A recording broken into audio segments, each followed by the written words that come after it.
Machiavel et le rôle de l'homme dans l'histoire. Le Prince de Machiavel, publié à Florence en 1513, n'expose pas essentiellement une théorie politique machiavélique, selon laquelle il faudrait tout sacrifier à l'efficacité et chercher à réussir par tous les moyens. Il contient l'idée que l'histoire des hommes n'est pas pure fatalité. À certaines conditions, de grands hommes parviennent à construire et faire durer des formes politiques qui sont nécessaires pour vivre non comme des brutes, mais en paix, comme des hommes.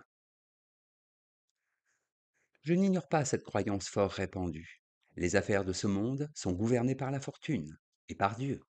Les hommes ne peuvent rien y changer, si grande que soit leur sagesse. Il n'existe même aucune sorte de remède.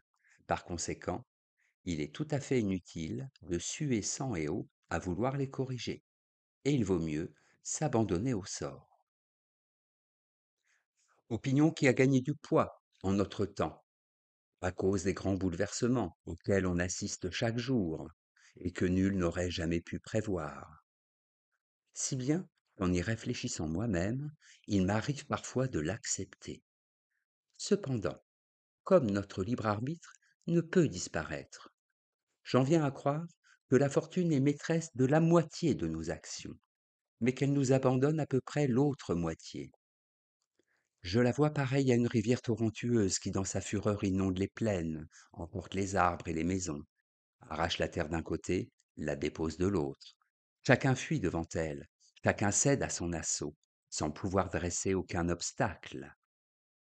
Et bien que sa nature soit telle, il n'empêche que les hommes, le calme revenu, peuvent prendre certaines dispositions, construire des digues et des remparts, en sorte que la nouvelle crue s'évacuera par un canal, ou causera des ravages moindres.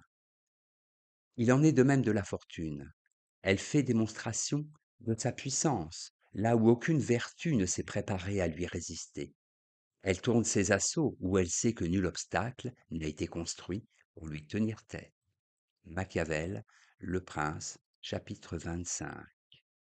Quel est l'ordre des idées? Machiavel commence par l'énonciation d'une opinion commune. L'histoire du monde est dirigée par Dieu, c'est la thèse providentialiste, et par la fortune. En effet, les circonstances, le hasard, le destin dominent le monde, c'est la perspective fataliste. Quelle est la conséquence d'une telle opinion? Il est vain de chercher à changer le monde, le cours de l'histoire. Il faut accepter ce qui arrive, bref, se résoudre au fatalisme.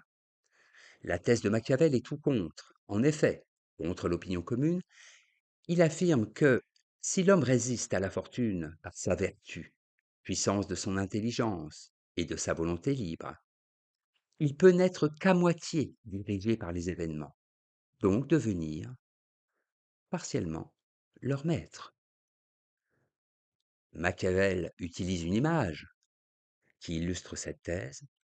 Le torrent, comme les circonstances ou la fortune, peut être en partie maîtrisé par l'action prévoyante des hommes.